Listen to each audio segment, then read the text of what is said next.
Някой, ако знае от какво е болна бетата, нека да напише в коментарите. Тук общо взето си е само това. Тук е родилня 20 литров. Както виждате, те са на една площадка. Тук е родилня 20 литров, където онзи ден пуснах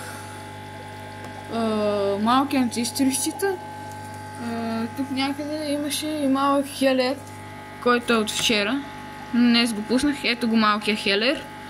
Сега се скри. И общо взето това е тука. Ето може да видите, мъжки още си пази гнездото. Може би е останало някой вътре, защото не ги изкарвах много време. А и ги изкарвах в кофа, което беше груба грешка. И така минаваме на 100 литрови аквариум. Ето го нагревателя, който ви казах. Минаваме към 100 литра. Вече сме на 100 литрови. Както помните, вече бяха две скалари, но едната за жалост умря.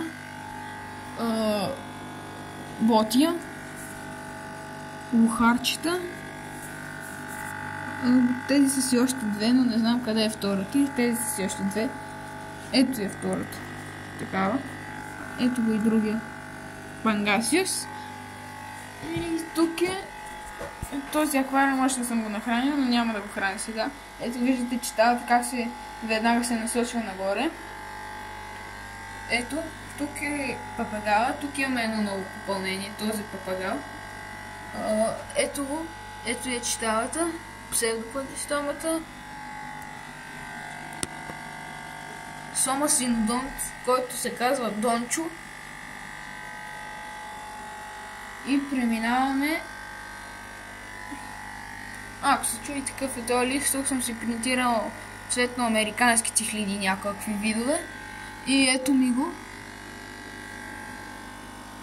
45 литрови аквариум. Тук имам от първото и второто поколение, но не знам кое е.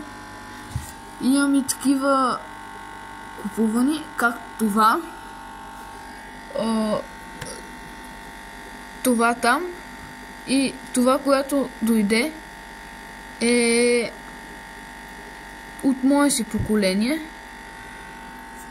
Ето и там ще вижда едно. Това е супер ред албино.